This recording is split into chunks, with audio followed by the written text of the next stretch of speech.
Hello, I am Tucker Bottomley, and in this footage to come, I am interviewing a therapist and social worker who I've been working with for the past little while and who has some things to say about the journey that I have taken with my friend Mal, and I hope you might get something out of it. Thank you very much. My name's Tamsyn Brennan, and I am a clinical social worker here at Veith House. Tell us a little bit about what kind of state Mal was in when he came to you, when he found you. When I met Mal, we met on the phone. He called me and it sounded like a really old man was trying to breathe his way through the phone and tell me that he needed help. He described the situation he was in as one of depression, of one of anxiety, one of a broken heart, one of recent homelessness, all within about 20 minutes. You could just sense how overwhelmed he was with everything. And we were actually able to meet in person, I think it was the very next day. And that was back in February 2014. When I met him at that time, he introduced some concepts to me that were very new for me professionally, such as what happens when the male in a heterosexual relationship experiences and is victimized by violence, and what that means with the stigmatization and the lack of services in the community, and how all of this just compounded as he reached out for help. Not only was he being told, no, there is no help, but he was being told, no, there is no help, and what's wrong with you? Right? So when I met Mal, he was in the midst of digesting all of this while still trying to live day to day with the fact that he had experienced extreme violence, extreme oppression. One of the first things he told me was about being locked in a basement and having a phone taken away from him. And the first thing that went through my head was, this is a little bit more than domestic violence and intimate partner violence. I think we're looking more at maybe a situation of systematic torture. So you already brought up the fact that it was new for you to witness a man in a situation like this. That's right. So you've had experience with women who've been in domestic violent relationships. And that is more the consistent demographic who come here to Veith House for counseling are women who've been affected by trauma. We all know that the cookie cutter idea of masculinity is not one size fits all. Well, it's trying to be, but that's not what the human experience allows for. I think that's what feeds into the stigmatization, because there is no way in the world that this is the first time a man has been violently attacked by a woman. But with that stigmatization and that traditional view of masculinity and gender roles, if you spoke out as a man trying to fill that masculine role or that masculine identity, you are going to be quickly feminized. Sadly, more people are afraid of that than they are of sometimes getting the help that they need. It's sad to say that society in 2014 is still in a position that, what do you mean a man can get hit? What do you mean a man can feel pain and confused? Can be the victim. Can be the victim and can experience trauma. No, that's a woman's thing. And first off, that's anti-women. And second off, that's anti-human. Because regardless if you're, how you identify, man, woman, transgendered, no gendered, ungendered, you are still subject to experiencing violence in your life, and you still have the right to process it and go through a healing journey. And what Mal experienced when he reached out was, you don't have that right because you're a man, and you should have dealt with this your way. And that was a big learning when the first time I met Mal, was he sharing that piece of his journey with me after sharing some of the violent experiences he'd had. It just kind of opened my eyes to, wow, we're not as far ahead as we thought we were in 2014. We've got a ways to go to remind us that violence is a human issue. There are gender influences, there are biological influences, there are sociological influences, but it's still a human issue. No one's exempt from it. He was obviously in a really psychologically fragile state. Yeah. So can you tell us a little bit what he was actually like physically when you got together with him? The first time I saw Mal physically, he was hollow. You would look into his eyes and all you saw was sadness and fear and nothing else. He told me a bit about his heritage and his background, and I was quite surprised to hear that he has Bangladesh heritage, because he was so pale that information was surprising.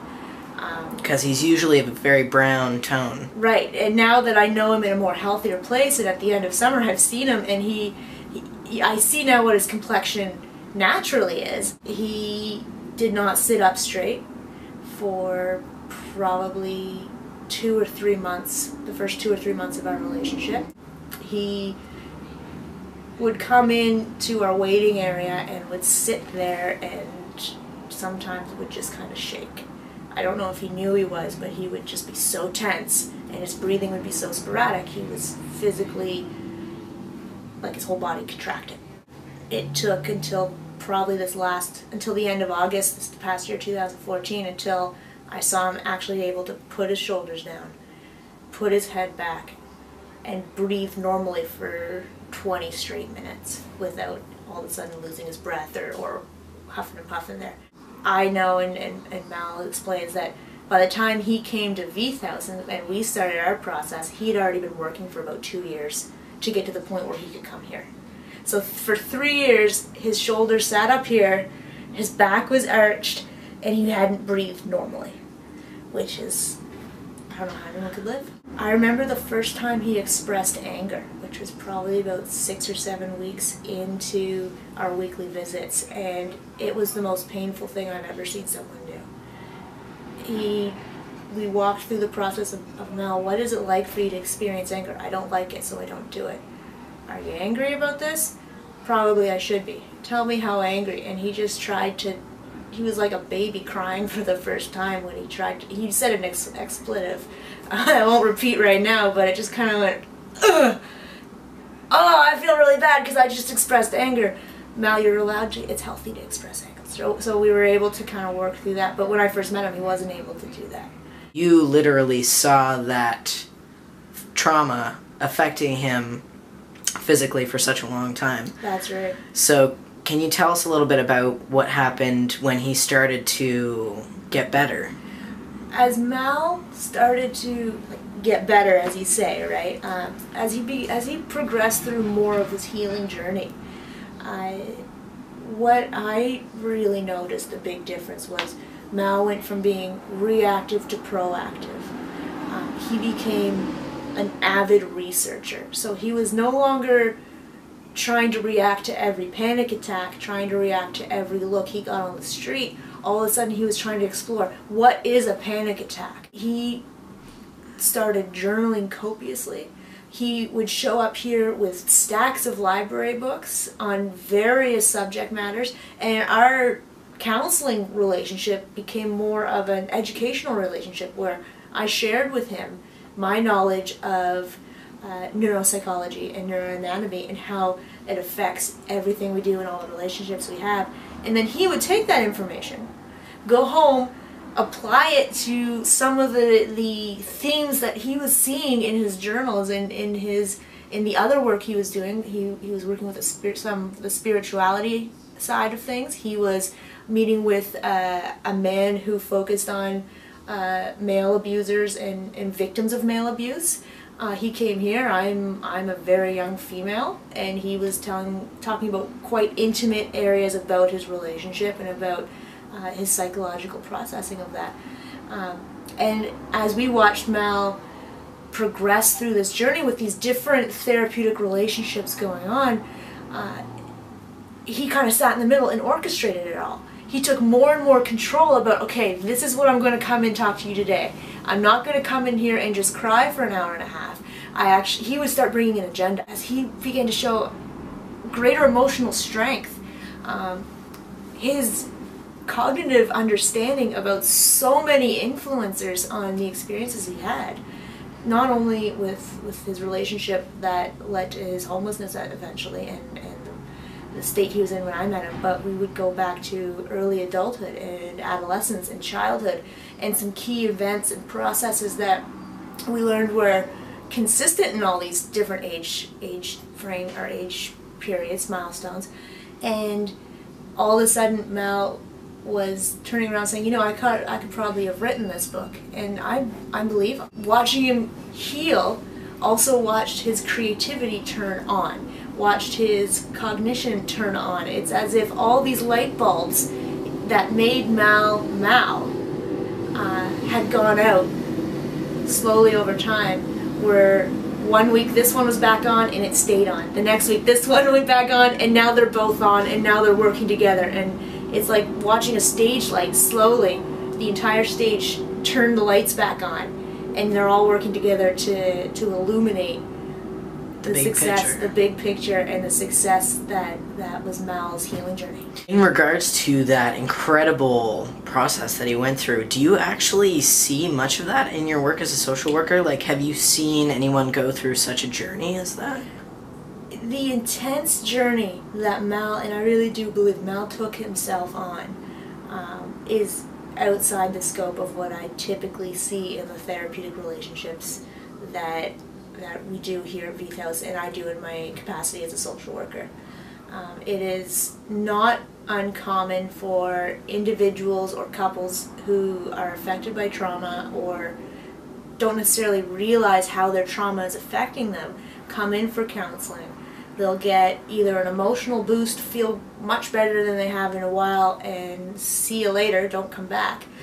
They realize and they recognize quite rightly that the more you spend time with what hurts you, and the more that you spend time with what has hurt you in the past, doesn't necessarily make the hurt go away. In fact, it can intensify it for a period.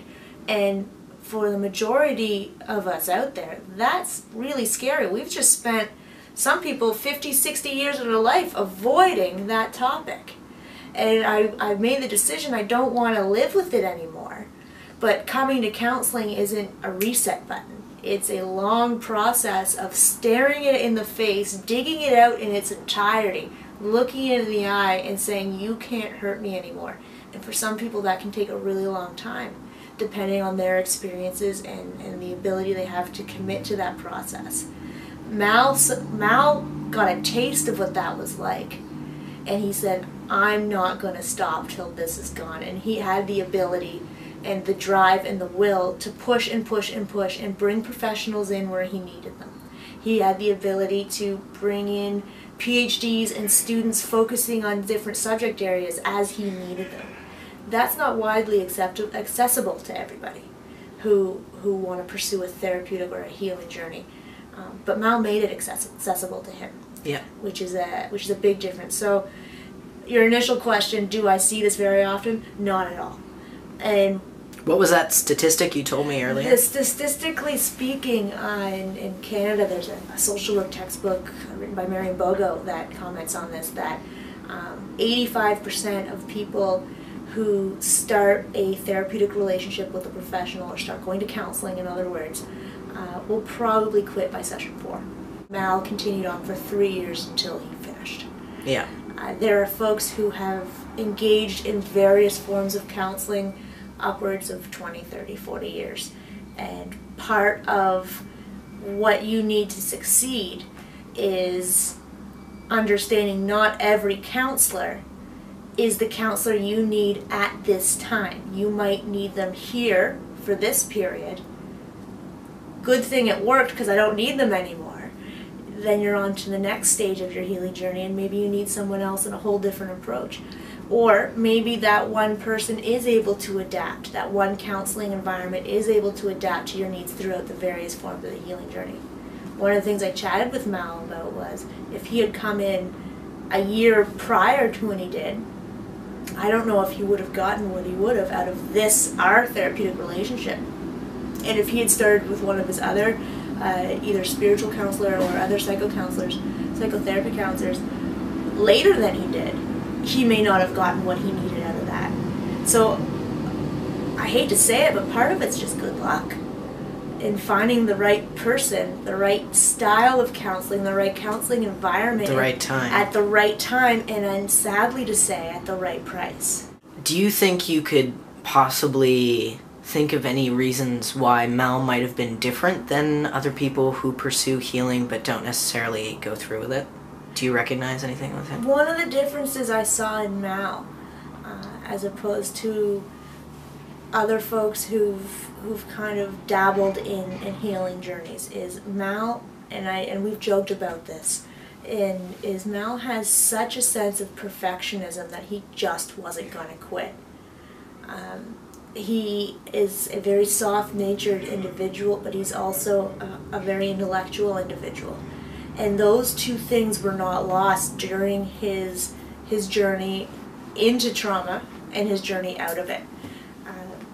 Those two things remained, and there's something special about Mal, that he can take a sensitive subject that can get a lot of people really uncomfortable, such as men being victims of violence in heterosexual relationships, and he can make everyone excited about making a difference for those men in a positive way. He would tell me about upcoming meetings he had with, for example, the director of women's sexual violence clinics. Mal would tell me this, and I'd always say, Mal, you know you're on a journey. Please take care of yourself. Remember, if something happens where it looks like negative energy is coming at you and aggression is coming at you, remember, it's not you, it's the sensitivity of this topic. And every single time, Mal would come back and say, no, it was great, we chatted for 3 hours, we had coffee, we had laughs, we cried, it was fantastic. That blew me away. I don't even know if I could do that. And here he is, Mal, he doesn't sleep at night, he doesn't eat, he paces, he's sweating because his heart is constantly racing, he's constantly in a state of panic, yet can still facilitate these conversations about positive change for the whole community affected by violence, not strictly gender specific. Just briefly tell me about the time that Mal had an incredible physical and psychological change in one meeting. So on August 20th in 2014, this past summer, Mal came for our regular weekly scheduled appointment, and we didn't have anything necessarily special planned. He brought his agenda and we started touching on subjects, and Mal began a conversation of self-depreciation, saying, I don't think I'm worthy of things. And I said, well, give me an example. And he provided an example which highlighted that he was out in the woods with 2 other young people one day.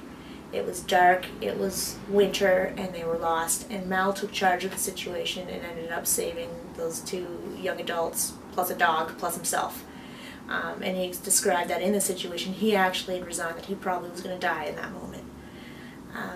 And I said, Mal, how is that self-depreciating? That shows me leadership. You took control of the situation and you saved everybody. You thought you were sacrificing yourself. You wholeheartedly believed you were sacrificing your own life to save other folks in that situation. To me, that shows incredible integrity and incredible leadership. And he literally leaned back and said, oh, don't say that. That makes me feel sick.